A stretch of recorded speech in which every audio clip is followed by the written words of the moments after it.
Muy buenas noches, tengan todos ustedes, chavos, alumnos, jóvenes, integrantes de las familias de los colegios que se están uniendo en esta transmisión. De verdad que nos da muchísimo gusto esta transmisión del ciclo de conferencias de Crecer en tiempos difíciles. Y el día de hoy no es para menos el conferencista y la conferencia que tendremos para ustedes. Permítanme, por favor, presentarles al conferencista Arturo Ruiz. Ahorita lo conocerán. La conferencia Los Andes de nuestras vidas. Es una situación que sucedió en la vida real. Un grupo de personas se enfrentaron a un reto en el que pues ya nos platicará más Arturo, y que verán que tendrá mucho que ver con nuestras vidas, ustedes que están jóvenes y ustedes que buscan verdaderamente formarse, crecer y estar preparados de una mejor manera para cualquier tipo de situación. Recordarles que ustedes pueden ir enviando sus preguntas. Recuerden que estas transmisiones buscamos que sean más como una conversación, que podamos ir recibiendo, dependiendo del portal con el que ustedes ingresan, sus preguntas. Es una mejor idea que las vayan subiendo, las vamos recopilando y ya después las estaremos preguntando, dándoselas al conferencista. Permítanme platicarles un poco más sobre nuestro conferencista del día de hoy. Arturo Ruiz es actualmente subdirector general del Colegio Álamos. Tiene maestría en Administración de Instituciones Educativas por el TEC de Monterrey. Máster en Asesoramiento Educativo Familiar del Centro Universitario Villanueva, España. Diplomado en Bioética en el Centro de Investigación Social Avanzada. Diplomado de Antropología Educativa en el CIE, conferencista sobre diversos temas de familia y educación en varios estados y en otras partes de América Latina, y nos comparte que lo más importante es esposo y padre de 4 hijos. ¿Cómo estás, Arturo? Buenas noches. Creo que es el micrófono que falta ahí nomás para activarlo. Listo, muchas gracias, creo que ya me escucho. Muchas gracias, Francisco, por la presentación. Gracias por la oportunidad de poder estar aquí con todos ustedes, ¿no? Desde casa, ¿no? Y a menos de que tú estipules algo distinto, creo que podemos empezar. Nada, agradecerte de igual manera y adelante, todo tuyo. Muchas gracias. Bien, pues buenas noches a todos. Vamos a dar inicio a esta pequeña plática, ¿no? Que se llama Los Andes de nuestras vidas. Una sesión en la cual hablaremos de algunos temas importantes y de algunas virtudes importantes en la vida de todos nosotros. Sin embargo, y definitivamente como yo no puedo ser ejemplo de estas virtudes, he decidido abordarlas a través de una historia de unos muchachos que a lo mejor muchos de ustedes conocerán.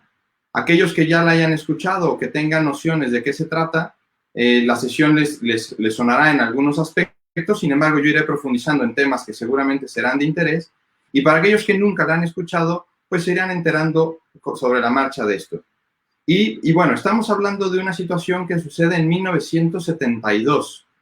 Me gusta a mí abordar estos temas a través de esta situación, porque estamos hablando de una época que ya es similar a la época en la que nosotros vivimos.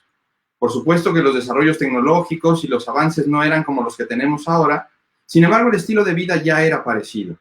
A veces cuando nosotros platicamos de alguna situación de vida y un ejemplo, pues hablamos a veces de los grandes santos o grandes héroes en la historia, que a veces nos quedan muy lejanos, ¿no? Que han batallado a lo mejor en grandes guerras, o ¿no? San Pablo, que vivió y fue lapidado, etcétera. Y claro, cuando ponemos eso en perspectiva decimos, pero yo no voy a vivir una situación así.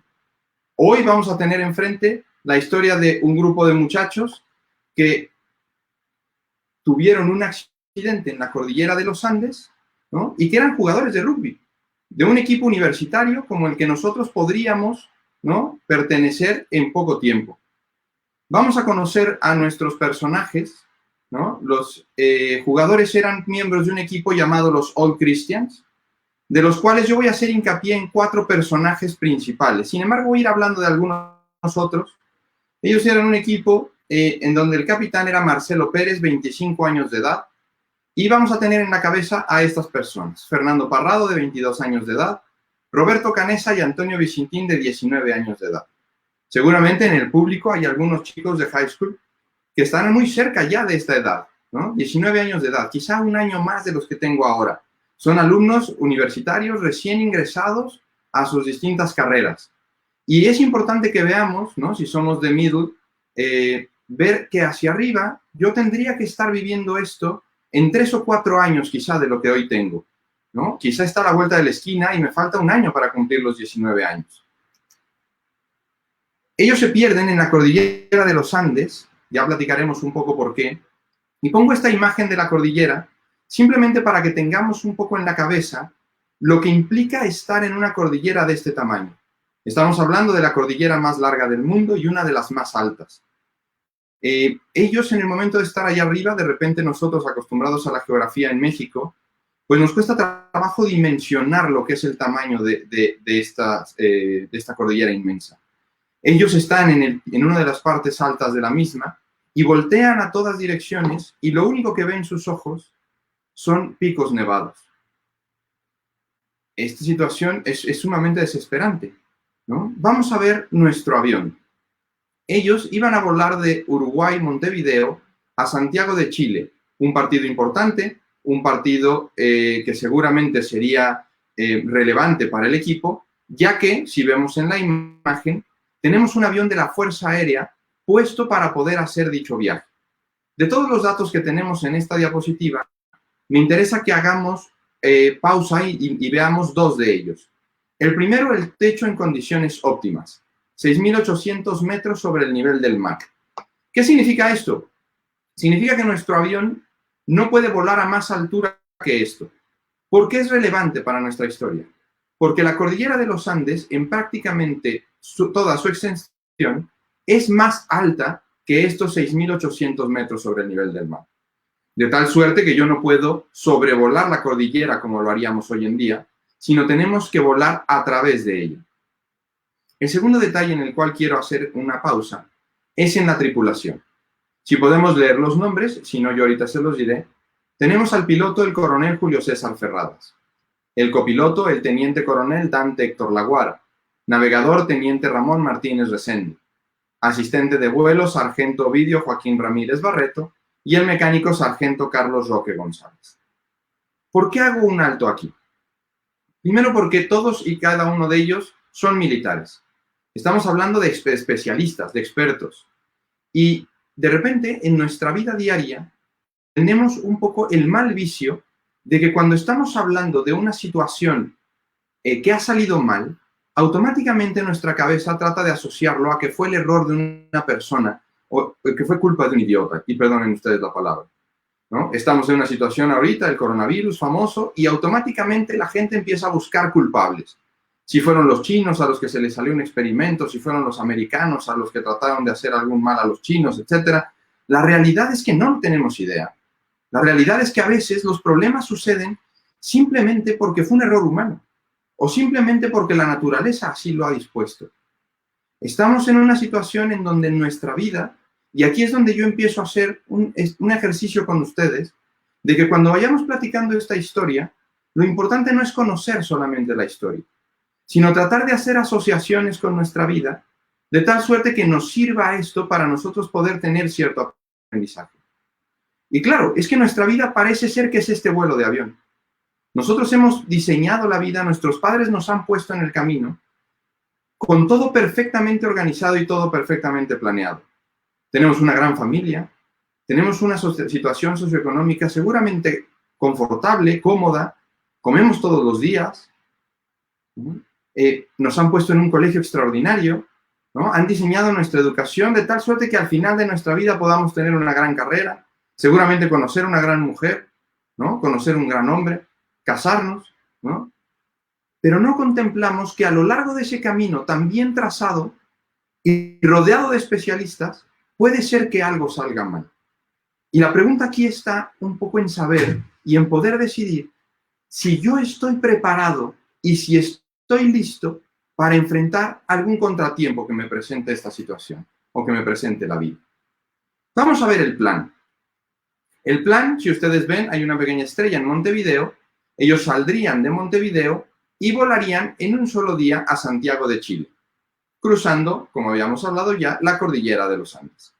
Sin embargo, cuando van volando, les informan que hay una tormenta en la cordillera, por lo cual deben parar en el pueblo de Mendoza a dormir un día. La fotografía que ahí ven ustedes es poco antes de salir del pueblo de Mendoza hacia Santiago de Chile al día siguiente.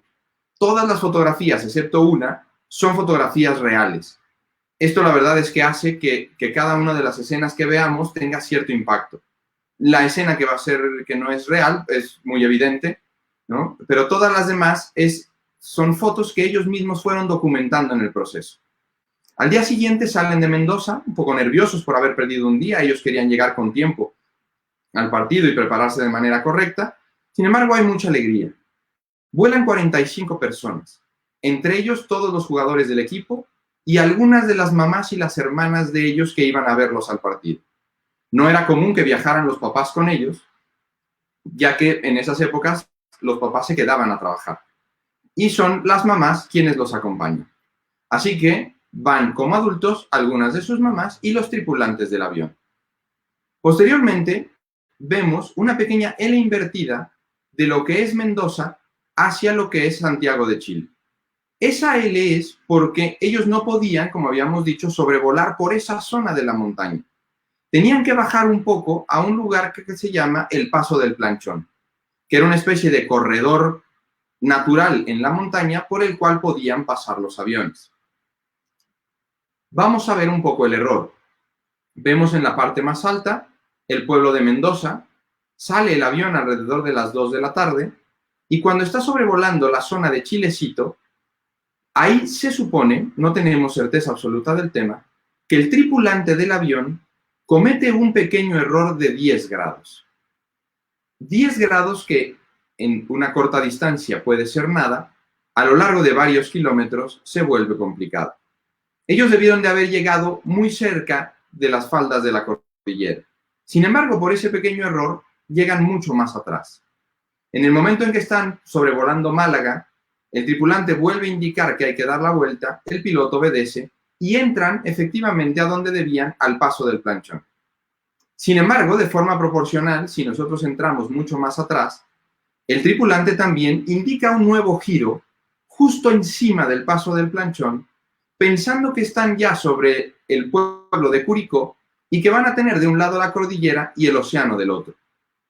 Como están en ese punto, giran y se meten directo a la cordillera. Hay que recordar que el día anterior habían indicado que había tormenta en la montaña, de tal suerte que la visibilidad es casi nula. Cuentan algunos de los sobrevivientes y pongámonos un poco en sus zapatos. Estamos hablando de jugadores de rugby, van a un partido importante. Igual que cuando ustedes van a una Copa Fortaleza, a una Copa Roca, ¿qué es lo que sucede? Pues vamos generalmente relajados, quizá con el cinturón suelto, recargados en el asiento de atrás, platicando con nuestros compañeros, y platican que llegan a lo que le llaman una ventana en el cielo. Si alguien no está familiarizado con este tema, yo tuve la oportunidad de conocerlo en la cima del volcán Poás en Costa Rica. Es una experiencia increíble. Cuando llegamos a la parte más alta, es un cráter activo, ¿no? Sumamente bello. Sin embargo, llegamos y la neblina era tan densa que yo estirando mi mano no era capaz de ver mis dedos. Con cierta decepción, el guía nos dice vamos a estar solamente 10 minutos porque siendo un cráter activo no podemos estar más tiempo. Veíamos pasar el tiempo y decíamos no vamos a ver nada. Cuando de repente el guía grita una ventana en el cielo. Yo en ese momento la verdad no tenía idea de qué se refería. ¿Y cuál es nuestra sorpresa? Que dentro de la neblina, por un efecto de presión, se genera una especie de hueco en ella, de tal suerte que se ve absolutamente a través de la neblina. Para mí fue un momento impresionante, uno de los momentos como experiencia personal más maravillosos de mi vida. Para estos chicos fue una cosa similar. Sin embargo, el entusiasmo no fue el mismo. Ellos van en el avión, se asoman a las ventanas esperando ver de un lado el mar y del otro lado la cordillera y se dan cuenta que por todos lados tienen picos nevados. Se ve, y aparentemente el piloto del avión ve lo mismo, porque el avión intenta levantar la nariz. Sin embargo, ya veníamos volando a nuestro techo máximo. Frente a ellos hay un risco muy alto. El avión logra levantar un poco, pero la cola golpea ese risco desprendiéndose por completo y quedándose en esa zona, muriendo todos los que viajaban en la cola en ese momento. Continúa la parte frontal del avión, posteriormente choca con un par de riscos más, las alas se desprenden del fuselaje del avión y continúa el fuselaje central a modo de torpedo, colisionando con una de las laderas de la montaña, girando y quedando una cosa más o menos así. Y bien, estamos en esta situación y es importante que ahorita hagamos un esfuerzo por tratar de ponernos en el lugar de estos muchachos. ¿Y qué nos queda? Cuando estamos en una situación dramática no nos queda otra más que dar lo mejor de nosotros mismos. Y es aquí donde empiezo a hacer asociaciones con algunas virtudes particulares. La primera de ellas, y las más importantes, las 4 virtudes cardinales. Virtudes en las cuales se anclan todas las demás virtudes. Cualquier virtud humana, no las sobrenaturales, se anclarán de estas 4. Y vamos viendo una por una. La primera virtud, la prudencia. Una virtud que regula a todas las demás. Y podríamos hacer la pregunta si en este momento la prudencia es importante y si fue necesaria. Comentan los sobrevivientes que uno de los momentos más difíciles fue el mantener la calma. Vamos a pensar un poco en el momento. Viajábamos 45 personas. Han muerto cerca de la mitad de mis compañeros. En el impacto, toda la tripulación, los 5 tripulantes, los 5 militares, mueren instantáneamente. Y todas las mamás de los jugadores.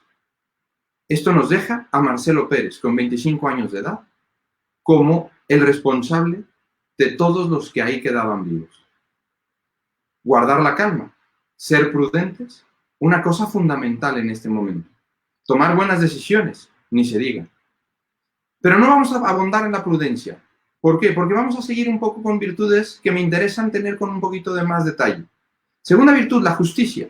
Justicia, dar a cada quien lo que le corresponde. Roberto Canessa, ya habíamos puesto su nombre en la primera presentación, es uno de los grandes genios de nuestro viaje. Es un tipo con una creatividad tremenda, 22 años de edad. 19 años de edad. Roberto Canessa, lo primero que inventa son unas hamacas. No tenemos nada más que artículos que hay en el avión. Y entonces con ellas crea unas hamacas. ¿Para quién son esas hamacas? Sin duda, para los heridos. Primera gran preocupación de nuestra experiencia. Acabamos de salir del avión y hay muchos de nuestros compañeros, algunas de nuestras hermanas heridas. Y urge atenderlos. ¿Por qué las hamacas? Porque de acostarse en la nieve y permanecer varios días sobre la nieve, morirían rápidamente de hipotermia. Tema de justicia, dar a cada quien lo que le corresponde. Una virtud que hoy en día de repente se nos olvida. Y a veces en casas es fácil que digamos, yo lo hice, me corresponde a mí. ¿Por qué él tiene lo mismo, no tiene lo mismo que yo? ¿Por qué si yo he hecho esto no nos das lo mismo, mamá? No nos das lo mismo, papá. Si mi hermano tuvo esta oportunidad, ¿por qué yo no? Situación que no tiene nada que ver la equidad con la justicia. Y hoy en día tenemos que ser muy cuidadosos en entenderlo. Sin embargo, no será la justicia el tema de nuestra conferencia. Yo creo que ninguno de los que estamos presentes dudará que la fortaleza, tercera virtud cardinal, fue fundamental para que estos chicos sobrevivieran. De hecho, es tan importante la fortaleza que, y con esto no quiero que se malentienda mi comentario, ninguna de las mujeres que viajaba con ellos sobrevive en el accidente. Alguien estará pensando en este momento, Arturo, ¿qué te pasa? ¿No? Si las mujeres pueden ser igual de fuertes que los hombres, etc. No estoy hablando de ese sentido. Estamos comparando a estas mujeres con jugadores de rugby, ¿no? Quizá a nosotros nos hubiera pasado lo mismo, ¿no? Pero estos eran jugadores entrenados. Eran personas que tenían una fortaleza tremendamente formada. En ese sentido es donde pienso que fue fundamental esa fortaleza para sobrevivir. Y por último, la templanza. Y es aquí donde quiero hacer el principal hincapié. ¿Por qué? Porque si yo hubiera hecho un test con todos ustedes en vivo, creo que habríamos podido contestar bastante bien las otras 3 que son. Pero en la templanza, cada vez que hago este ejercicio con jóvenes, con adultos, me doy cuenta que es una virtud que no está del todo entendida. A veces la confundimos con tener un carácter ecuánime, a veces la confundimos con no perder la calma, a veces la confundimos con ser fuertes, ¿no? virtudes que más bien van relacionadas con la prudencia y con la fortaleza. Y entonces, ¿qué es la templanza? La templanza, según Aristóteles, es la virtud que enriquece habitualmente a la voluntad y le inclina a refrenar los diferentes apetitos sensitivos hacia los bienes deleitables contrarios a la razón. ¿Por qué pongo la cita de Aristóteles después de poner la cita del Catecismo? Porque es importante que veamos que esto no es un tema religioso, no es un tema de la Iglesia, es un tema de nuestra vida, es un tema que desde la antigüedad existe y es fundamental. Vamos a explicar un poco esto que dice Aristóteles, porque muchas veces a Aristóteles hay que llegar al fondo. Es la moderación ante cualquier actividad humana.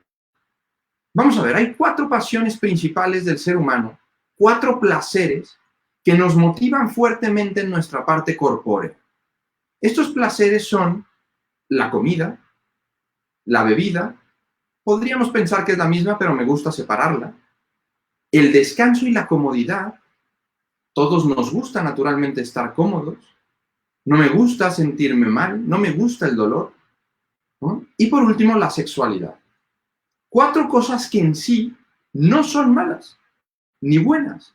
Las pasiones por sí mismas simplemente son. Quien lo hace bueno, quien lo hace malo, es la persona que las emplea. Alguien podría pensar que depende del uso mesurado. Y entonces podríamos pensar que una persona que se mesura en la sexualidad, entonces ya con eso es templado. Pero no solamente es la mesura, sino es el buen uso. ¿Por qué? Porque una persona puede ser infiel una sola vez en la vida y no fue templado. Y es aquí donde tendríamos que pensar que la templanza va más bien al caso y no solamente a la cantidad. En este caso, la templanza es bien interesante porque nosotros como seres humanos somos la única especie capaz de moderar estas pasiones. Yo tengo un gato gordo al cual cada vez que yo le saco comida, el gato come. Hasta la fecha, no espero ver jamás que mi gato llegue y diga, no, hoy no voy a comer porque no me conviene. Si el gato ve comida, comerá. Las únicas personas que somos capaces de ponernos a dieta somos los seres humanos. Los únicos capaces de decir, no voy a comer esto porque me hace daño, somos los seres humanos. Cuando una gatita en celo pasa por la casa, no he escuchado jamás ni escucharé jamás a mi gato decir, esta gatita no me conviene. ¿No?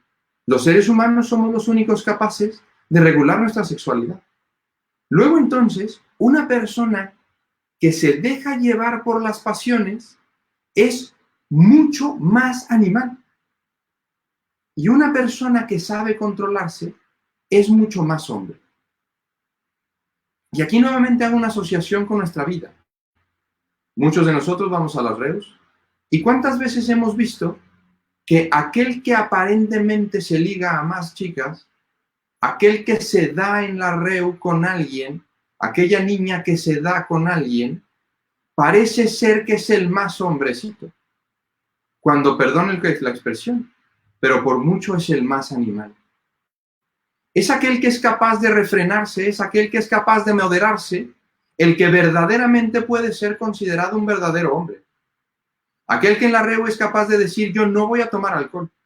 ¿Por qué? Porque no es correcto, porque no es bueno para mí, porque me hace daño, porque se lo he prometido a mis padres. No es más hombre aquel que se atreve a hacerlo. Es más bien más animal por no ser capaz de moderarse. Tenemos que entender esta parte muy bien. ¿Por qué? Porque tiene que ser algo que nos llene de valor y de entusiasmo. A todos aquellos que son capaces de decir que no, siéntanse orgullosos de ustedes mismos. ¿Por qué? Porque sin duda son mucho más hombres. Y ya veremos después, forjarán con más intensidad esa hombría. Esa humanidad, en caso de que nuestro público sea de mujeres, ¿no? Las mujeres también viven esto, aunque la templanza es un poco más natural a ellas. Pero hoy por hoy están golpeando fuertemente la idea de templanza para ustedes. Bien, las cosas se complican. Regresemos a nuestra historia. Ya vimos que nuestra primera gran preocupación fueron los heridos. La segunda preocupación, ¿no? Tratemos de pensar un poco. Pongámonos en esa situación. Acabamos de bajarnos del avión. Hemos atendido a los heridos. Están bien. Segunda preocupación, el clima. National Geographic History Channel hacen un estudio de cómo fue que estas personas lograron sobrevivir en esta experiencia. Yo no sé si tuvieron la curiosidad de hacer las cuentas más o menos al principio en las fechas que planteaba, pero para aquel que no, estuvieron 71 días, algunos 72, otros en la montaña. 72 días. Para tener un panorama, coincide prácticamente con los días que tenemos nosotros ya ahora de cuarentena encerrados en casa. Imagínate, ya te sientes harto, estamos un poco cansados de la situación. Pensamos que ya hemos estado demasiado tiempo encerrados. Pues imagínate este tiempo perdido en la montaña, perdido a la mitad de los Andes. El frío. Podríamos pensar que tenían ropa. Sin embargo, la ropa va en las maletas y la maleta va en la cola del avión. No tenían manera de quitar el frío. La mayoría de las anécdotas que les voy a platicar el día de hoy son anécdotas obtenidas directamente de Antonio Vicentín. Tuve yo la oportunidad de conocerlo personalmente y de tener una plática con él larga, de aproximadamente 1 hora y media, en donde yo ya daba esta presentación y él me ayudó a poner varios matices y varios comentarios de propia boca. Una de las preguntas que yo le hacía era, Antonio, ¿realmente estuvieron a menos 30 grados? Él me dice, Arturo, no tenemos idea, no teníamos forma de medirlo. Pero cuando tú le dices a tu cuerpo que no puedes modificar el clima, en ese momento tu cuerpo se acostumbra. ¿Cuántos de nosotros no llegamos a casa todos los días quejándonos del calor en estos días? A nuestros impresionantes 30 grados. ¿Cuántos de nosotros no nos molestamos porque no nos dejan llevar chamarras enormes al colegio a nuestros espantosos 10 grados matutinos? ¿Cuántos de nosotros hemos preguntado si se van a cancelar clases porque el reporte climatológico dice que vamos a estar a 2 grados al día siguiente? ¿Cuántas veces nosotros nos damos cuenta que en nuestra vida quizá no nos estamos preparando lo suficiente? Vienen ahí algunas frases, ejercítate cada día en vencerte aunque sean cosas muy pequeñas. Este tema del clima, no quejarme del clima. Es un tema puntual, muy sencillo de decir, pero créanme, muy difícil de hacer. Pruébenlo. Súbanse al carro y no prendan el aire acondicionado. Lleguen a casa, no nos quejemos del calor. ¿No? Bien, vamos a seguir adelante. Las cosas se complican. Tercera gran preocupación, el agua. Un ser humano no puede vivir más de 3 días sin agua. Adolf Strauch es un jugador que en el accidente se lastima una pierna fuertemente. Él pasa los 72 días colgado en una hamaca. Y esos 72 días, él logra inventar un derretidor de nieve. Si alguno ha ido a la nieve y le ha dado una mordida a la nieve, se sabrá que no sirve para nada ni para quitarse la sed. Y entonces, a través de esta nieve, él derrite la nieve y está los 72 días derritiendo nieve para sus compañeros. La labor del silencio de algo aparentemente no trascendente. Y asociémoslo con aquel jugador que no es el delantero, aquel que han puesto en la posición que no quiere. ¿Cuántas veces somos capaces de asumir nuestro rol sin nosotros aspirar a ser la estrella, sin aspirar a ser el que está en el aparador? Antonio Vicentín decía que Adolf Strauch había sido de los hombres más importantes, porque dada su condición, sin poderse mover, de no haber sido por él, todos hubieran muerto. Cada uno de nuestros roles, cada una de nuestras misiones es importante. Pero las cosas se complican. Ellos en la parte frontal del avión tienen el transmisor del avión. Ellos escuchan todo lo que están diciendo las noticias. Estamos en las brigadas de rescate, los vamos a buscar, etc. ¿No? Fernando Parrado, para tenerlo un poco en contexto, está inconsciente. El accidente lo deja inconsciente durante 3 días. Al tercer día despierta, su hermana Susana está muy grave. A los 6 días se muere en sus brazos. La última preocupación, la comida. Marcelo Pérez raciona la comida. ¿Pero qué hay en un avión de 2 horas? Cacahuates, chocolates. Pero ni siquiera es un avión comercial, es un avión de la Fuerza Aérea. Era lo que llevaban en las maletas, pero las maletas se quedaron atrás. Ellos comían al día un chocolate del tamaño de la uña de su dedo y una tapita de refresco de algunos refrescos que encontraron por ahí. Esa era la ración de comida diaria. En el día 10 pasa un avión y mueve las alas encima de ellos. Ellos piensan que los han visto y que los van a rescatar. Cuando despiertan al día siguiente, alguien se ha comido toda la comida. Inmediatamente pensamos qué poco valor, y pensé una palabra mucho más fea, tiene este tipo. Sin embargo, vamos a pensar en nuestra vida. ¿Cuántos de nosotros hemos tenido hambre realmente? Generalmente la gente me dice, yo he tenido hambre, Arturo. ¿De cuántos días? Y si nos ponemos a pensar, generalmente no pasamos por horas. Y ahí es donde tenemos que pensar si el tiempo o nuestra preparación nos permitiría vivir y ser aquel que nos paráramos una vez más por nuestra ración de una uña de chocolate y de una tapita de refresco, o habría sido aquel que se comiera toda la comida. Marcelo Pérez, sabiendo esto, no busca a los responsables. Tienen que tomar ellos una decisión durísima en la cual deciden, y no voy a profundizar en el tema porque para ellos es sumamente molesto y doloroso, y tienen que tomar la decisión de alimentarse del cuerpo de aquellos que ya han fallecido. Solamente ponen dos reglas: no mujeres y no familiares. Y hago hincapié en este tema: no mujeres. ¿Por qué hoy en día no somos capaces de darnos cuenta que la mujer merece un respeto particular? Ellos en la situación más adversa fueron capaces de darse cuenta que ellas tenían un momento especial y una dignidad especial. Hoy, cuando yo veo muchachos enorgullecerse por haberse dado con una niña y después decir me dio una hamburguesa y ponerse en ese mismo nivel, mujeres que se prestan a ese tipo de cosas, me lleno de tristeza. ¿Por qué? Porque no somos capaces de ver la maravilla que hay en una mujer. Ojalá todos y cada uno de los que vivimos en estos colegios seamos capaces de hacer un cambio en la sociedad y hacer que esta visión regrese nuevamente a la cabeza de todo el mundo. Pero las cosas se complican. Al día siguiente escuchan en la radio que no los van a rescatar. Imagínense nuevamente este momento. Sin embargo, Carlitos Páez dice una cosa interesantísima. En una plática que tiene con Gabriel Nicolás, dicen que fue la mejor noticia que tuvieron en el viaje. Qué extraño, ya no nos van a rescatar. Y dicen esto: fue el momento en donde nosotros descubrimos que todo dependía de nosotros, que no dependía de los demás.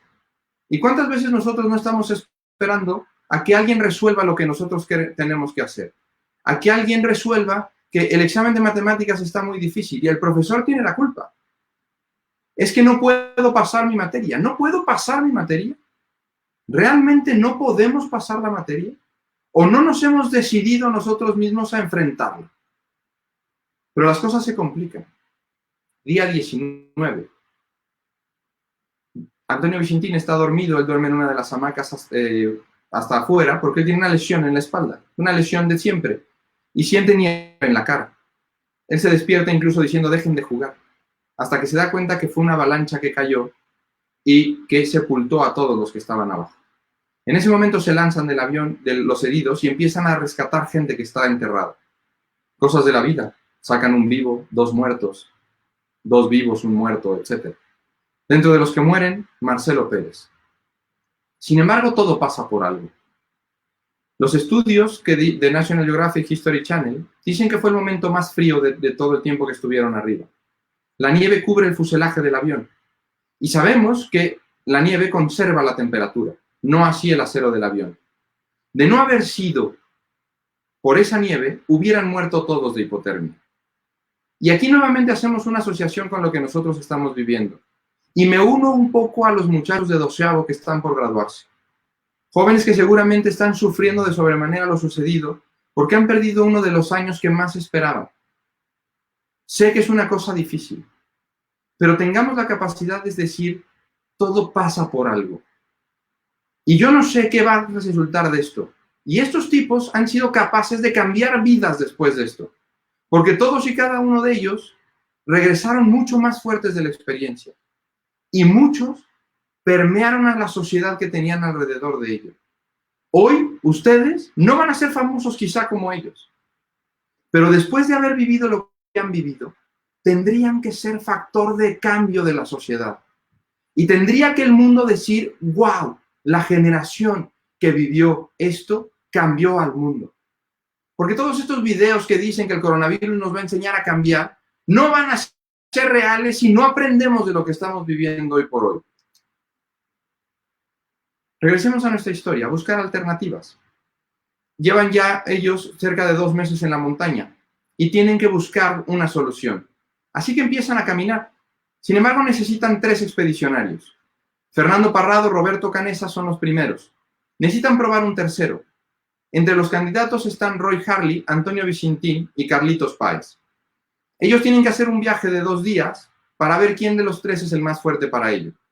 Empiezan la caminata y a 2 horas de camino se encuentran el bote de basura del avión. En él encuentran un par de caramelos y café tirado después de haberse hecho. Toman los caramelos, lo chupan, lo van pasando unos a otros y comenta Antonio Vicentín cómo es posible que hace un mes eso era basura para ellos y ahora era el mayor manjar que tenían. ¿Qué facilidad tenemos el ser humano de olvidarnos de lo maravilloso que tenemos en la vida solamente por la costumbre de tenerlo? ¿Cuánto tiempo ha pasado de que no le damos unas gracias reales a mamá por la comida que nos ha dado todos los días? ¿Cuántas veces no le hemos dado gracias a papá por tener todos los días lo que necesitamos? ¿Cuántas veces despreciamos el colegio en el que estamos y decimos, tengo flojera de ir, y se me olvida ver que lo que tengo a mi alrededor es maravilloso? Yo espero que todos ustedes, hoy por hoy, encerrados en casa, hayan vuelto a descubrir la maravilla que tienen con su familia. Vienen ahí algunas frases. Se debe elogiar más el esfuerzo y elogiar menos los dotes intelectuales, pues lo primero produce estímulo y lo segundo vanidad. Nada te va a llevar al éxito más allá que el esfuerzo. El talento, tarde o temprano, será insuficiente. Y prueba y piensa, ¿qué cosas te hacen sentir orgulloso en tu vida? Seguramente es algo que te costó mucho trabajo. Llega la noche, tienen que dormir. La forma de dormir es uno encima del otro. ¿Por qué? Porque el que está más pegado a la nieve se muere de hipotermia. Después el que está pegado al viento y el que está en medio sobrevive. Cada 2 horas hay que cambiar de posición. Imagínense esa noche. ¿Cuántas veces hemos pedido permiso de no ir al colegio porque tuvimos un poco de malestar en la noche y porque nos despertamos 2 o 3 veces? O porque regresamos de la Copa Fortaleza. Y nuevamente la pregunta es, ¿estoy entrenándome para enfrentarme a una situación complicada? ¿Estoy entrenado para vencer un reto que me ponga la vida? Regresan al día siguiente, Roy Harley y Carlitos Páez están destrozados. Antonio Vicentín se vuelve el tercer expedicionario. En una de estas caminatas se encuentran la cola del avión. En la cola del avión encuentran 3 cosas importantes. Ropa, algo de comida, el transmisor del avión y el aire acondicionado está desbaratado y Roberto Canessa dice, hay que llevarnos ese material del que está hecho. Si han visto un aire acondicionado destruido, es una especie de hule espuma. Regresan al frente del avión porque no pueden llevar el transmisor. Recogen el receptor y vuelven a la cola del avión con el transmisor. 2 días de camino para cada una de estas. 8 días de camino para ello. Y ninguno de ellos se le ocurrió decir, ¿por qué yo otra vez? Cada quien tenía su misión. ¿Qué creen que sucede? El transmisor no funciona. Deben regresar a la cola, un fracaso más en el viaje. Alguien le preguntó a Antonio Vicentín, oye Antonio, ¿a qué se debe el éxito de esta experiencia? Y él dijo, ¿éxito? Si tuvimos 71 días de fracaso y solo 1 de éxito. Qué importante es que nosotros aprendamos a levantarnos del fracaso.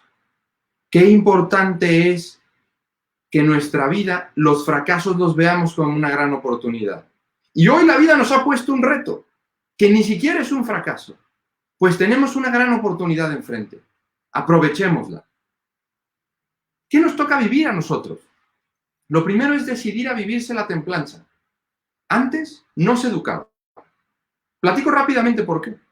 Mi abuela, una mujer bajita, guapísima ella, de un pueblo de Sinaloa, cuando requería ir por agua, tenía que agarrar 2 bidones de agua, ponérselos al hombro en un palo que traía en los hombros, caminar cerca de 1 kilómetro al pozo, llenarlos de agua y regresar a casa con 30 kilogramos de peso encima. ¿Qué templanza hay que enseñarle a esa señora? Mi abuelo, constructor de carreteras, no era el que iba en el trascabo, era el que iba en una pala ¿no? No era el que iba en una pala. Es el que llevaba el machete e iba cortando hierba para que el de la pala pudiera pasar atrás. ¿Qué templanza había que enseñarle a ese señor que pasaba 12, 13 horas del día debajo del sol? Nuestra vida se ha hecho cómoda. Hoy por hoy, la templanza tiene que ser una decisión nuestra. No es raro que conforme pasa el tiempo, más familias se rompen con el primer reto que les toca en sus matrimonios. Más alumnos dejan la universidad porque está muy complicada. Es porque quizá nuestra vida ha sido tan cómoda que cuando la vida nos pone un reto, no estamos lo suficientemente preparados para ello. Siguiente cosa, visión trascendente. Hay que pensar que esto nos va a hacer personas con una gran fuerza, con una gran capacidad. No solamente para lograr nuestras metas, sino para, como lo decía antes, transformar a todo aquel que nos rodea. Porque una persona que vive la templanza alcanza metas altas. Y empieza con cosas pequeñas. Ponte una pequeña mortificación en la comida. Comer un poco menos. Agarrar esta carretera y no pararme en el Oxxo a rellenar mis papas. Se me olvidó mi lonche en casa. Hoy no pasa nada si no como. Medido en la bebida, también en el agua. Esta gran fuerza de decir, tengo sed, espérate 5 minutos. 5 minutos solamente. Es decirle al cuerpo, yo mando, no tú. Acostúmbrale a tu cuerpo que vas a decir que no. Orden en el tiempo. Cuidado con el consumismo. Por supuesto, práctica de virtudes menores como la modestia, el pudor, la sobriedad. Y aprende a ser feliz. Esta diapositiva es impresionante. Vemos caras sonrientes. De no haber sido felices estos tipos, seguramente no habrían sobrevivido. Y en este ejercicio de la templanza, lo peor que puedes hacer es llegar a casa y decir, oh, yo me voy a ejercitar en la templanza. Pero cómo es horrible. Así nadie le interesa. La sesión que van a tener la próxima semana con Rodolfo Hernández es una sesión extraordinaria en esta línea. No me voy a meter más porque él va a dar una sesión increíble, ¿no? Vale la pena que la escuchen. La última opción. Ellos están perdidos. En la imagen se ve dónde están los restos del avión en este rectángulo rojo. Han decidido caminar. ¿Por qué? Porque el calor empieza a aumentar, los cuerpos se empiezan a pudrir. Llevan 62 días en la montaña. De tal suerte que tienen que enfrentar ese riesgo alto que no habían querido hacer por el riesgo que implicaba. Roberto Canessa, Fernando Parrado, Antonio Vicentín preparan sus cosas y empiezan a subir la montaña. Día 1, día 2, día 3 se ve ahí. Y se ve que en la parte más alta van el día 3 y día 4. Ahí se detienen por una razón particular. Cuando llegan a la cima, no ven del otro lado un valle, una ciudad, que es lo que ellos esperaban encontrar. De tal suerte que se quedan debatiendo si siguen adelante o no. Antonio Vicentín llega mucho más rezagado, con heridas en las manos. Llegan a la parte más alta y deciden seguir adelante. Pero piden a Antonio Vicentín que deje sus recursos, que deje sus cosas y él regrese al avión. Antonio Vicentín se quita la maleta y se la da a sus compañeros. Sin decir nada, regresa al avión. Una razón heroica impresionante, ¿eh? Él después se entera por qué él llegó mucho más desgastado que sus dos compañeros. La razón es que su maleta pesaba cerca de 60 kilogramos, cuando la de Roberto y Fernando pesaban solamente 15. Yo le pregunté personalmente, oye Antonio, ¿no te dieron ganas de decirles algo, de reclamarles después fuertemente? Y él dice, no. En un equipo de rugby jamás reclamaremos lo que dice el líder. Fernando Parrado y Roberto sabían que eso podía pasar. Y era mucho mejor fundir a una sola persona que fundir a 3. A mí me tocó esa parte y la acepto con orgullo. Impresionante. La actitud del verdadero trabajo en equipo. Continúan Fernando Parrado, Roberto Canessa, día 5, día 6, día 7. Al día 7, Roberto ya no puede más. Preguntarán cómo lograron viajar tanto tiempo. Con el aire acondicionado que habían separado del avión, los que se quedan en el avión cosieron con alambre los sleepings para ello. Día 8, día 9, Fernando Parrado termina con Roberto Canessa prácticamente a cuestas. En el día 9 encuentran unas vacas que significan civilización. Se quedan con las vacas el mayor tiempo que puede, pero el cansancio les gana y se quedan dormidos. Al día siguiente despiertan y ya no hay vacas. Un fracaso más en el viaje. Día siguiente, día 9, se suben a un árbol.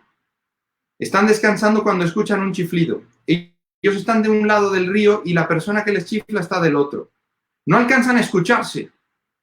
Y entonces agarran una piedra, una nota, escriben una nota y la arrojan del otro lado del río. La persona que la agarra la recibe, la abre y se va. Simplemente como un detalle fortuito de la vida, si ven la imagen blanca, hay una X donde ellos estaban, ellos caminan toda la línea negra, un poquito a un lado había un hotel. Si hubieran caminado al otro lado hubieran llegado muy rápido. Jamás se enteraron de ello. La persona que toma la nota es esta persona que aparece en la fotografía con un sombrero. Él lleva todo el tiempo y a 8 horas a caballo hay una estación militar. Avisa y al día siguiente regresan por ellos. Roberto Canessa está destruido y se lo llevan al hospital. Fernando Parrado se queda indicando las coordenadas y las instrucciones para regresar por los demás. Aquí hay una anécdota en donde Fernando Parrado permite ya contarla hoy en día. Le dan 3 panes y 3 quesos. Él se come un pan y se come un queso. Va con Roberto Canessa después y le dice: Roberto, nos han dado 2 panes y 2 quesos para compartir. Te toca uno y a mí me toca el otro. Fernando Parrado hoy por hoy se avergüenza tremendamente del tema. ¿Quién lo culpa? Llevaba 72 días en la montaña, 10 días de caminata, en las peores condiciones. Y al final, hoy por hoy, él no pone un pretexto pidiendo que lo entiendan. Él se avergüenza de lo que hizo sabiendo que no lo hizo bien.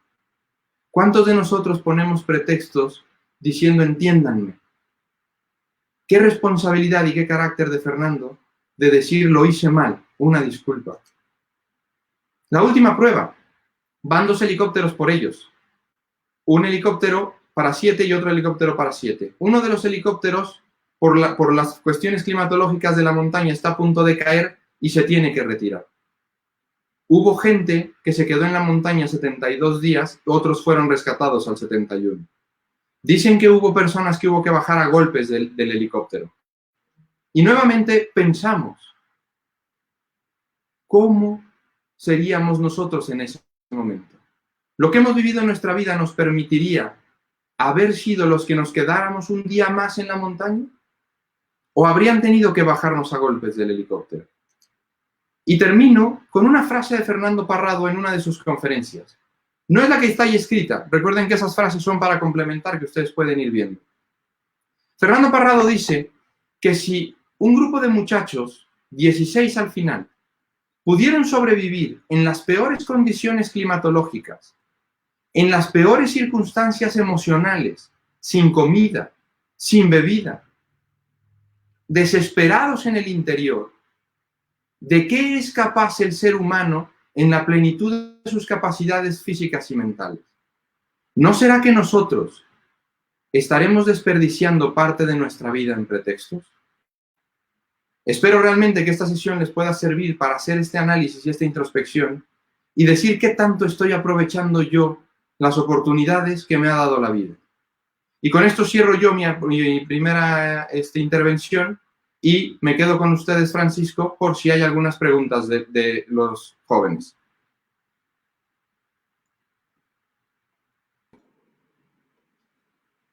Muchas gracias, estimado. La verdad es que qué tema, ¿no? Qué necesario en estos tiempos recordarnos. Nos recordaste esto, nos recordaste cómo tenemos que poner siempre los retos en su justa medida para poder con estas virtudes atender los temas. Fíjate, aquí tenemos preguntas. Si te late, podemos ir a ellas de una vez. Adelante. Perfecto. Una primera pregunta del Colegio Álamos. Saludos, Colegio Álamos. El ser un equipo de rugby, quien vivió esta situación, ¿crees que fue algo que fue determinante para que pudieran sobrevivir? Sí, sin duda. Fíjate, yo con Antonio le preguntaba muy claro que cómo había influido esto en el tema de la experiencia. Y la respuesta de él fue interesantísima. Dice, mira, de no haber sido un equipo, en primer lugar, seguramente no habríamos sido capaces de sobrevivir. Yo le pregunté junto con esto cuántas veces él quiso vencerse y decir, ya no puedo más. Y su respuesta fue avasalladora. Él me dijo todas y cada una de las noches. Sin embargo, al día siguiente, cuando yo me despertaba y veía que mis compañeros me necesitaban, eso me daba la fuerza para seguir adelante. Y creo que este es un tema fundamental en lo que es nuestra vida. Muchas veces nosotros, si vemos solamente nuestra persona, si actuamos de forma egoísta, difícilmente saldrá esta fuerza y esta templanza que necesitamos para enfrentarlo. Basta ver a nuestros padres, ¿eh? Ese esfuerzo que han hecho, esa lucha que han hecho, la hacen no por ellos, la hacen por sus hijos, la hacen por su esposa, la hacen por su esposo. El gran riesgo muchas veces de la comunidad adolescente y de los jóvenes es que a veces no tenemos esa visión de nosotros o esa visión de con quién es con quien me tengo que entregar. Ojalá la encontraran en su propia familia, que es propiamente nuestro equipo, ¿no? Y por supuesto que el rugby, pues les dio un entrenamiento brutal, ¿no? Eran tipos con un entrenamiento con total fortaleza. Yo les digo muchas veces a mis chicos en los equipos de fútbol, ¿no? O sea, que se comporten con mucho más carácter y con mucho más fuerza de la que el medio futbolístico les pide muchas veces, ¿no? Y que si te dan una patada, te levantes, ¿no? Y este jueguito de darme vueltas y fingir una falta, etcétera, caray, la verdad es que es vergonzoso, ¿no? Ojalá los equipos representativos de todos nuestros colegios nos ayuden a ganar esta misma fortaleza que si estuviéramos en un equipo de rugby, ¿no? Y bueno, pues creo que con eso se responde la pregunta. Sí, que sin duda es esto que también nos acerca a esta parte animal, ¿no? Cuando nos comportamos así en los deportes, y vaya que se justifica también esta parte en la formación de nuestros colegios. El deporte nos hace crecer en virtudes. Sin duda. Tenemos una segunda pregunta. Colegio Altamira. Saludos también para el Colegio Altamira. ¿Cómo relacionas esta historia con la vida real? Nos has dado varias analogías, metáforas. De una manera resumida, ¿cómo nos podemos relacionar en la vida real con esto? Bien, fíjate, justo el nombre de la presentación yo lo pretendo hacer un poco con esa intención. Los Andes de nuestras vidas. Nosotros no vamos a perdernos en los Andes. Sería una cosa rarísima y fortuita. Sin embargo, ¿qué Andes nos va a poner nuestra vida? Porque todos, de una u otra forma, vamos a vivir alguno. La muerte de algún familiar, Dios quiera y no, pero no estamos exentos de ello. Un problema económico fuerte, una crisis severa en casa, una crisis matrimonial con mi pareja, en donde no será a través más que de las virtudes que salgamos adelante. Una situación en la cual pues yo no esté preparado y a lo mejor he puesto un negocio y he invertido todo y lo he perdido. Quizá los jóvenes ahorita lo ven muy lejano.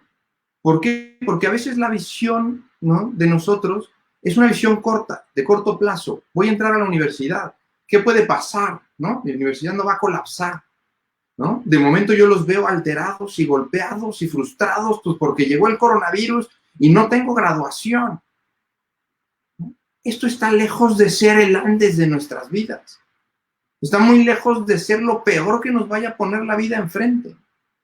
Y serán solamente aquellos que han sido capaces de vencerse, capaces de vencer cada una de las pruebas que va poniendo la vida en nuestros momentos, los que sean capaces al final de poder llegar y decir, yo no solamente fui exitoso, sino fui pleno.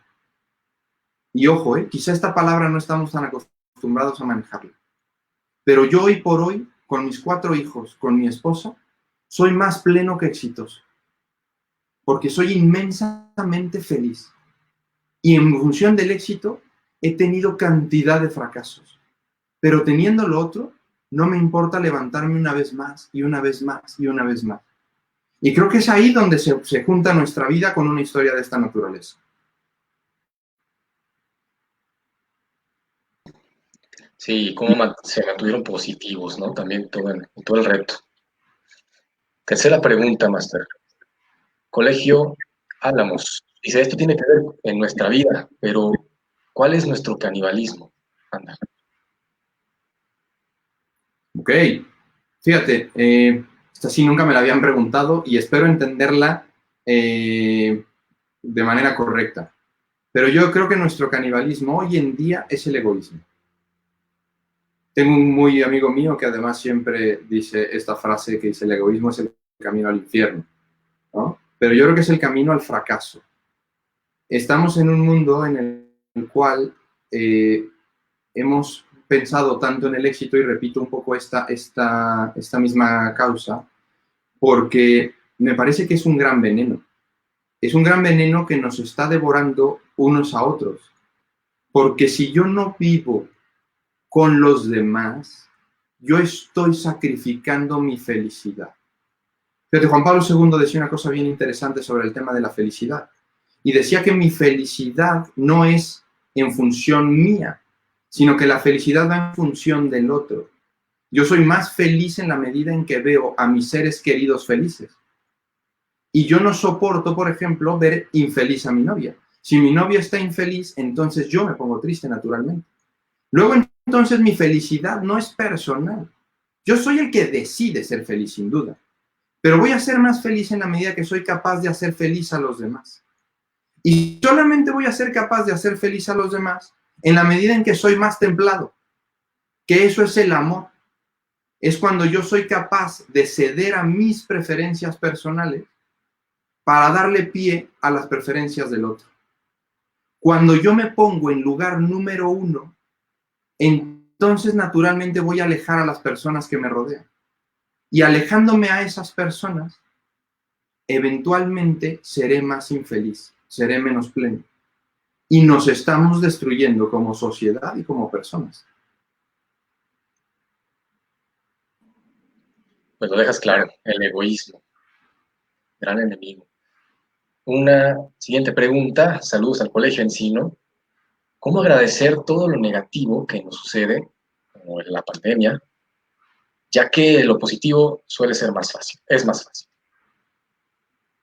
Sí, sin duda. Fíjate, un gran profesor mío decía una frase bien interesante que decía que es mucho más fácil educar en la austeridad que en la opulencia. Y eso es cierto, porque cuando uno tiene muchas cosas, es más difícil formar las virtudes. Me parece que el agradecimiento estará siempre y cuando nosotros veamos que son elementos que nos hacen más fuertes. Ahora, está hablándome del Colegio Encino, la mayoría del foro pues son personas católicas. Todos nosotros tenemos una gran aliado que es el trato con Dios. O sea, hay un tipo más arriba que sabe todo, que tiene los planes perfectamente claros. Lo voy a decir en la experiencia de una mamá de los sobrevivientes, una mamá de los que muere. Cuando a ellos les empiezan a criticar durísimo por el tema de haberse alimentado a sus compañeros, no es hasta que esta mamá dice en una conferencia: yo perdí un hijo en la montaña, pero recuperé 16. Una visión impresionante de lo que es esto. Una visión impresionante de decir, esta gran tragedia, el gran drama de perder a mi hijo, generó que 16 hayan sobrevivido. Pero los planes nunca se entienden en presente. Los planes se entienden en futuro. Y lo voy a decir desde un ejemplo tan tonto como el decir: es que ¿por qué me cortó mi novia que tanto amaba? Bueno, gracias a que te cortó esa novia que tanto amabas, conociste al amor de tu vida y a tu esposa. Pero si lo piensas en presente, no lo vas a entender jamás. Y entonces la fe y la esperanza, esas dos grandes virtudes que a veces se nos olvidan, son nuestro empuje para todo esto. Y entonces veamos, por ejemplo, esta situación de la pandemia de esa manera. O sea, tengo la gran oportunidad de hacerme más fuerte. Tengo la gran oportunidad de, cuando esto termine, gracias a que me he hecho más fuerte, ser factor de cambio. Ser mucho más perro que lo que era antes. Y entonces sí, si yo lo veo a largo plazo, cada una de esas tragedias o complicaciones de la vida tendrán sentido. Y bien importante, hay algunas que no vamos a entender. Hay algunas en las que no nos queda más que dejarnos en manos de Dios. Y es válido decirle: Señor, no entiendo, no te entiendo. Pero sé que tú sabes más. Y en ese sentido me dejo en tus manos. Y esa es la fe. Porque creer en lo bueno, eso lo hace cualquiera. Y vaya que nos recordabas que todo pasa por algo, ¿no? Importante. El colegio Altamira tiene otra pregunta. ¿Qué nos recomiendas para sacar lo mejor de nosotros mismos en estos tiempos que estamos viviendo? Sacar lo mejor. Fíjense, es muy... O sea, quizá voy a echarme para atrás y vas a pensar que lo que te voy a decir quizá es poco aspiracional, pero las cosas pequeñas. Por mucho, las cosas pequeñas. Es más difícil ser constante en cosas pequeñas que hacer un acto heroico. Mucho más difícil. Es más héroe aquel que persevera en los detalles que aquel que salva una vida. Porque una puede ser un arrebato, puede ser un arranque, puede ser un impulso y, hombre, buenísimo. Pero las cosas pequeñas, los detalles, sin duda serán fundamentales. Entonces, ponte esos detallitos chiquitos en los cuales vas a trabajar. Desde el pararme más temprano, bañarme todas las mañanas, arreglarme con más esmero, hacer un poco más de ejercicio, comer un poco menos lo que me gusta. Un poco menos, no quiere decir nunca más volver a comer dulces, ¿no? Nunca más volver a comer postre. Comer lo que no me gusta. Decirle a mi cuerpo que no. Si yo a mi cuerpo le voy diciendo poco a poquito que no, poco a poquito que no, poco a poquito que no, llegará un punto en el que él no me va a vencer. Ni la pereza, ni el hambre, ni el cansancio, ni nada, nada me podrá vencer. Y entonces seré una persona muy fuerte. Entonces, el entrenamiento diario es mucho mejor. Y ustedes seguramente hacen deporte, casi todos los jóvenes lo hacen y son muy buenos en ese sentido. Y les asociará muy fácil este tema. Yo puedo llegar hoy y decir, hoy me siento fresco, voy a correr 20 kilómetros casi a la muerte y no volver a hacer ejercicio en 3 meses, o correr diario 2 kilómetros. ¿Qué me entrena más? Correr diario 2 kilómetros. Entonces, cosas pequeñas, cosas pequeñas. Y búscate las que te cuesten. Un poco menos de teléfono, un poco menos de redes sociales, detalles chiquitos. Estar un poco más con papá y mamá, ¿eh? A ustedes adolescentes grandes les cuesta. Pues a veces por generosidad, por cariño a ellos, decir, a ver, este plan que no me encanta, lo voy a hacer, ¿no? Y ya está. Pues ahí está, chavos, para que también lo apliquemos, ¿verdad? Es difícil, es un reto, pero sí se puede. Hay otra pregunta más todavía. Liceo de Monterrey, varones. ¿Cómo hacerle para salir adelante en una situación de presión con mis amigos si yo no deseo hacer algo que me pidan? Bien. Durísimo, ¿eh? Hoy en día, además, la presión social es espantosa. La presencia de las redes sociales en sus vidas, de verdad los entiendo, ¿eh? Es muy complejo. ¿Por qué? Porque antes yo ahorita podría hacer el ridículo, me voy, no los vuelvo a ver y ya está, ¿no? Sin embargo, ustedes están conectados permanentemente con todos sus cuates. Y entonces el momento que yo haga algo, diga algo, deje de hacer algo, la presión social es muy fuerte. Y entonces hay que trabajar mucho el tema de la presión social. No es una cosa fácil, ¿no? Y hay que saber que estas cosas no son sencillas. El tema es aprender a decir que no.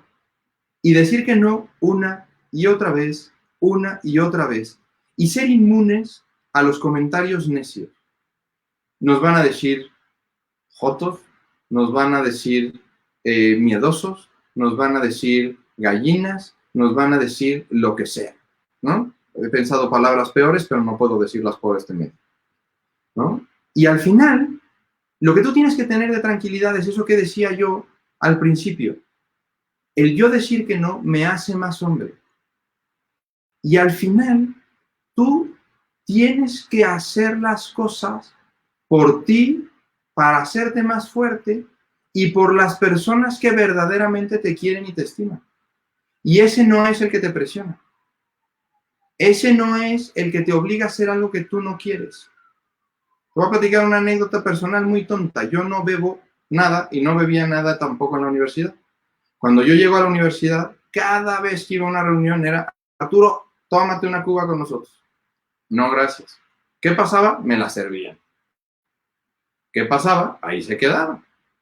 Y entonces una serie de gente decía, oye, este tipo raro, no sé qué, tal, el mochito del Álamos, etc. ¿No? Y entonces, día siguiente, siguiente reo, échate una cuba. No, gracias. ¿Te la vamos a servir? No, gracias. ¿Se va a quedar ahí? Eso me pasó N cantidad de veces. Un día se voltea un tipo y me dice, Arturo, ven a brindar con nosotros. Cansado, fastidiado, le digo que no tomo. Dice, no te preocupes, es pura coca. Me acerco, la veo y efectivamente era pura coca. Brindo con mis 5 amigos que estaban ahí, con 5 personas que estaban ahí, ellos con sus cubas, yo con mi coca. Esos tipos se volvieron mis amigos de toda la universidad. Esos son los que tienes que encontrar, no los otros. A los otros, diles que no las veces que sean. Pasa nada. Ojalá encuentres rápidamente a los otros. Pero si estás en el lugar adecuado, en el momento adecuado, seguro los vas a encontrar. Y fíjate que, pues también invitar a los que nos están escuchando y viendo que de las transmisiones, la primera fue quiénes son compas y quiénes son amigos, ¿no? Así es. Pablo Fletcher también ahí dio más respuestas que sumarían a la tuya, sin duda, ¿eh? Para que se den una vuelta. Hay una última pregunta, Arturo. Con mucho gusto. Parece un poco más de la situación, de lo sucedido del viaje. Colegio Álamos, las mujeres igual pudieron sobrevivir. ¿Crees que fue por donde iban sentadas o realmente fue por la fortaleza física de los hombres? No, la verdad es que fue más un tema fortuito porque ninguna de ellas sobrevive más de 3, 4 días después del accidente. Eh, Seguramente el lugar en el que iban sentadas, el lugar del accidente. O sea, aquí dentro de los planes de Dios también, pues no se tiene claro el por qué unos y por qué otros. El caso puntual de Fernando Parrado es impresionante. Él iba sentado en la cola del avión, su lugar era en la cola del avión. Pero cuando va subiendo por una cuestión logística del vuelo, le dicen, oye, ¿te puedo cambiar de lugar con este pasajero? Él dice, sí, no pasa nada. Y se sienta exactamente en la última fila que sobrevive del avión. Entonces, sí, efectivamente la mayoría de las mujeres en esta situación particular, pues mueren cercanos al accidente. Sin embargo, sí hay muchas razones por las cuales pensar que la fortaleza física que tuvieron estos jóvenes, derivada del ejercicio que tenían y del entrenamiento que tenían, es muy relevante en el proceso. ¿Por qué? Porque la cantidad de alimento, la cantidad de desgaste, pues fue altísima, ¿no? Entonces, pues sí, efectivamente hubiera habido mujeres que habrían podido sobrevivir, mujeres que seguramente habrían tenido que tener el entrenamiento suficiente, etcétera. Pero bueno, pues eran sus hermanas, algunas eran más chicas que ellos, ¿no? Susana era más chica que Fernando, ¿no? Etcétera. Buenísimo, muchas gracias. Sin duda que nos viene muy bien, ya lo decíamos, nos viene muy bien esta conferencia.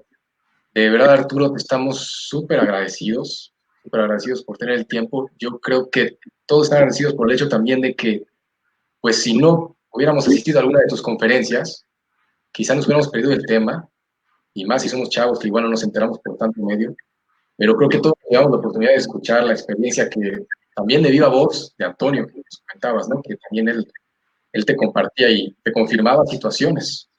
Entonces, de verdad agradecerte mucho de parte de nuestra y de todos los que nos están viendo por tu tiempo. De verdad, muchas gracias, Arturo. Nada, al contrario, para mí es un honor el haber podido estar en este ciclo de conferencias. Conozco a la mayoría de los conferencistas y son extraordinarios, ¿no? Y bueno, ojalá no se pierdan las que siguen, ¿eh? Porque viene, insisto, la que conozco muy bien, la que sigue el Rudo, es una extraordinaria conferencia. De verdad, invito a los muchachos a que la escuchen. Él fue parte importante también de esta que estoy dando, ¿no? Y va un poco en la misma línea de una historia muy atractiva, ¿no? Que se vuelvan a conectar la siguiente semana. Excelente. Pues de nuevo, gracias. Cualquier cosa estamos en contacto. Saludos ahí en casa. Que todos estén bien. Igualmente a todos. Que tengan excelente día. Pues estimados amigos, alumnos, estudiantes, todos los que nos ven, agradecerles mucho que nos hayan dado de su tiempo para unirse a esta transmisión. Recordarles, como bien ya nos decía Arturo, la siguiente semana el jueves a la misma hora, tenemos la siguiente conferencia con un gran conferencista, Rodolfo Hernández. El tema es la lucha contra la adversidad. Entonces ya hasta nos dio un poquito pues de intro, buen Arturo, para antojarnos también de esta conferencia. De parte de los colegios involucrados, del Colegio Altamira, del Colegio Álamos en este sentido de la producción, les agradecemos muchísimo su asistencia. Muchas gracias y buenas noches.